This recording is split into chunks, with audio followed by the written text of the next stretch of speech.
Hi, Dr. Chris Martinson here. Today we're going to be fact-checking the fact-checkers and talking about censorship, one of my favorite topics, or least favorite topics. I'm sorry we have to be talking about it at all. As I've been detailing in this series, we've seen that the AP fact-check, we've seen that PolitiFact fact-check, that they are really staffed up with people who are very passionate about fact-checking, but maybe a little short on actually having the scientific credentials to be able to make a reasonable, informed decision. Now, the granddaddy of all fact checkers, of all censors and censorship has to be Facebook. So let's talk about how Facebook goes about the very, very difficult job of having a massive platform with billions of users who have to somehow auto-magically make sure that they're not having bad information on there. I get it. Like, you don't want to have violence on there. You don't want random videos of beheadings. You don't want people being advised to do things that are directly harmful when, by seemingly authoritative sources. So I get that. But is it possible to get it more right than they've been getting it right? Absolutely, particularly when it comes to this whole COVID-19 fiasco, based on where Facebook chose to draw the line. And I wanted to talk about what they do and how they do that. And you know what? I studied this pretty hard and it's a little bit opaque. So let's see what we can discover. I'm sure I'll learn more as the years go by. So Facebook, censorship, fact checking, what is it? Well, here we have an opinion in the New York Post, and this was written in December of 2021, quote, Facebook finally admitted the truth. The fact checks that social media use to police what Americans read and watch are just opinion. What? Thanks to a lawsuit brought by celebrated journalist John Stossel, which has exposed the left's supposed battle against misinformation as a farce. Stossel posted a pair of videos that touched the third rail of liberal politics, climate change. Neither questioned whether climate change is real, but each talked about other issues, namely forest management and using technology to adapt. Yet, the third party that Facebook contracts to review these pieces, Science Feedback, flagged them as false, or our favorite, lacking context. Why? Science Feedback didn't like Stossel's tone. That's what they said. They didn't like his tone. There's your fact checkers for you. Carrying on in this article, let me move this down a tiny bit. This is also still from that New York Post article. Then, when sued, Facebook throws its hands up and says, not our problem. His real beef, Stossel's real beef, is with Science Feedback. You see, we wash our hands of it. As for that fact check label we slapped on your piece, in Facebook's response to Stossel, it argues, well, that's protected opinion under the First Amendment. What? And the Post has faced this same gauntlet way too many times. They faced this around the lab leak thing. I got censored off of Facebook for lab leak. That happened to me too. It was labeled false by their fact checkers. And of course, those supposed independent scientific reviewers they relied on, this is fun, for that lab leak hypothesis included people from EcoHealth Alliance, including Peter Daszak, was the fact checker to fact check whether these things, which he had a hand in, most likely might have come from a place that he had a hand in, most likely, and he fact checked and said it was false. And of course, Facebook ran with that. And the chance that Facebook was going to run with that, which was the prevailing political narrative of the time. Remember, there was a whole period of time we couldn't talk about lab leak. Just couldn't talk about it. That was conspiracy theory. And then one day you could talk about it and they relaxed the rules around it. But that gatekeeping in the meantime did not promote the free flow of ideas. So Facebook is getting a little complicated. With PolitiFact, they do the fact checking and they've got names that they put to that. It's pretty easy to begin to assess who are they? Are they qualified? How much stock do I want to put in their fact checking? Same for AP. Facebook, I came away really confused. So I dug into it, and this is what I came up with. First, they have this dense thicket of gatekeeping. You go there and you dig through their documents and through their websites, and you ask the question, how is Facebook addressing false information through independent fact checkers? And they tell you they're committed to fighting the spread of false information. And in certain countries, they work with independent fact checkers. I can't figure out my country. It doesn't seem to be one of them. And so down below, it says, reducing repeatedly fact-check claims. We use technology and a review team to detect when a post contains particular, common, widespread claims that multiple fact-checkers have said are false. And this includes false claims about COVID-19. Okay, maybe we're getting somewhere. But again, this idea that numerous people have said this is false doesn't make it false, right? we had to go through the whole thing around hand washing a long time ago, where doctors, didn't believe Semmelweis that hand washing had anything to do with infections in the operating theater. We had to go through long periods around tobacco, where, lots of fact checkers would have concluded, guaranteed, if Facebook was around during tobacco times, there wouldn't even be warning labels on cigarettes and everybody would be smoking at the age of 10. I mean, because it was just, that's the way the game is played. So, but false claims about COVID-19, well, they include a link. So I click on that, that link takes me to this page. Oh, well, what are some of the ways Facebook's fighting COVID-19? Well, Facebook's working on new ways to slow the spread of misinformation. Do this, we're reducing distribution and applying warning labels to posts that repeat claims that multiple third-party fact checkers have already rated. Oh, cool. Based on articles written by our third-party fact-checking partners. Okay, I had to go through a bunch of clicks, but I'm finally getting there. So I click on that link. Where do I go? You go right back to the first page. I went in a big circle. Those links take you in a nice circle. And each one tells you that there's important information on the next page. And that's all you can get out of Facebook. Like, that's it. I don't know who this is. I don't know how they go about it. I don't know what their remit is. I don't know who's getting paid. Are these third-party independent how independent are they? Who are they? Who's paying them? Where does their money come from? These are things I want to know. So Facebook did announce that they had an oversight board, and I had to find a Reuters article that told me who these people were. So here's their oversight board. On the left are the names, starting with Catalina up at the top, going all the way on down to Nicholas on the bottom. And then I hunted down, who are these people? And I found out, well, Catalina is dean of a law school. And this is their oversight board for misinformation.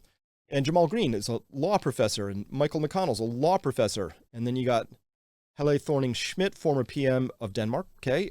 You got a human rights activist, a law professor, a journalist, a professor of PR, a lawyer, law professor, activist, lawyer. At any rate, 11 out of 20 people on this oversight board are lawyers. Whoops. Say what you will, but lawyers have a certain mindset, and I'm not sure that these are the people you actually really want to be depending on to parse through where society needs to be at this moment in time with respect to freedom of speech and pieces like that. I mean, I'd like to think that lawyers are the right people to start with, but when I looked into where many of these lawyers' hearts and minds lie, let's say many of them are very, very far left of center. And so I don't have a lot of trust in this. We got a lot of academics in there. Same thing. Academics in the United States in particular have turned into an absolute horror show of anti-freedom of speech, anti-freedom of thought, looking into orthodoxy of constrained thinking, constrained ideas. They seek diversity by everybody having the same or correct ways of thinking. So this is something we've discussed a lot. We've discussed with Peter Boghossian, with Brett Weinstein. I mean, it's a thing, right? So hopefully you know that academics aren't the free-thinking liberals that they used to be, liberal meaning free of thought. No, okay, so and then we got some activists and we got some journalists on there. So this is the oversight board. The second thing I'll notice is, man, that's a lot of people. If you really want to get something bogged down in a lot of detail, put a lot of people on that committee. Committees of 5 or fewer, possibly you can get something done. A committee of 20 with these egos on board, not a chance. That might have been the point. I think that's how it is. So Facebook, which is part of Meta, outsources its fact checking. And so here's what they told us in March about how their fact checking works. Fact checkers are independent from Meta. Oh, they're independent. And certified through the nonpartisan International Fact Checking Network. Well, now hold on. I remember I was just doing a thing recently, and it was a couple of days ago, and I was looking into the fact checkers, and I think I can find it here if I look back a tiny bit. Yeah, I think it was Angie. Yeah, she serves on the advisory board right here of the International Fact Checking Network, and Angie is the editor-in-chief of PolitiFact. So you got PolitiFact, and she sits on the advisory board of this thing called the IFCN, and then Meta, Facebook, is using IFCN to do its independent fact checking. You getting the circle? This is just how it is. Just looking at what's going on here and how all this comes together into a spot. All right, and they work with them to address misinformation. So, all right, so how does that work? Who is this?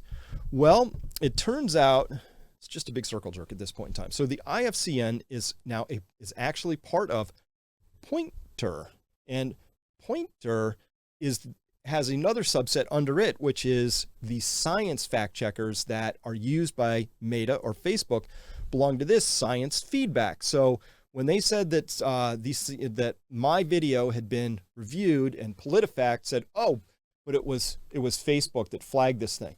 And the people at Facebook don't actually work for Facebook. They work for something called science feedback, which is a part of this IFCN thing, which itself flows up through Pointer, which itself has somebody from PolitiFact on its advisory board. So at any rate, that's just how this whole thing goes around. Now, I will say this though. The people on the science feedback side, they actually have real scientists on here. I was glad to see this. So check this out. Look who's on there. The founder and director, Emmanuel Vincent, holds a PhD at the University of Pierre Saint Marie France, postdoctoral fellowship at MIT. Great. We've got Iria here, who's got a undergraduate degree in biology and an MSc secondary education. Okay, great. PhD in neuroscience. Awesome. You got Fernanda, great science credentials. Sophie, great science credentials. Ian, good science credentials. These are just the people on the health side. And a few other people in here as well. Ruben and Pablo and Flora. Pablo there in particular has a PhD in immunology from the University of Paris Descartes, France. So Pablo should have been in a really good position to be able to have assessed much of the stuff that's going on around COVID-19. We would hope. What I found was when we look at how science feedback has gone through this, it is inarguable that they had a very, very strong bias in every single one of their fact checks that came forward, and it always leaned in a certain direction. And so as a reminder, this is kind of what the fact-checking universe looks like to me. So there's a lot of bias in this stuff, and I would put science, probably I'd put them here, pretty left, pretty far left, if we're doing the left-right thing. I'd rather we did this up-down. Are things correct or are they not correct? What do we actually know? What do we think we know? If we could just do the up-down axis, not the left-right, this is a much better world to live in. But at any rate, we see how this all comes together and is working now. And so my view on this is that these people are quite busy fact-checking in a very, very directional way. So with all of that said, I would very much like to remind you that if I get fact-checked right off of this channel or other channels, these are all the places you can find me. Take a screenshot, make sure that you know where to get a hold of us. And peakprosperity.com, that's where you can always find me. If you want to sign up for our free newsletter, hey, we'll always be telling you about our new content. And of course, it's that thing right down there. When these things happen to me, I get, aced out of this channel here on YouTube if this is where you're watching it. Otherwise, those are the other channels where you can increasingly find me, because I'm a free speech maximalist. I believe in your right to say whatever you want, and it's up to me to decide to filter that or ignore it or listen to it.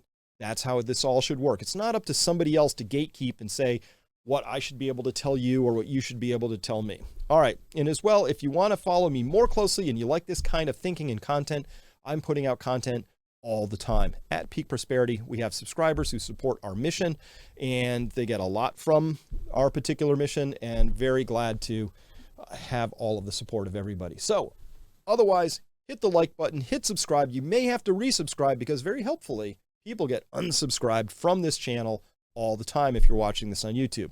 Again, we have to fact check the fact checkers. I just want you to be aware there are real people behind these things. They're just ordinary humans. Some of them are awesome. Some of them are shitty. Some of them make good decisions. Some of them have a lot of biases. It just is how it is. But let's not pretend that it's an organization that is factually got gravitas and is worth listening to at all moments. Not like that. All right. See you next time.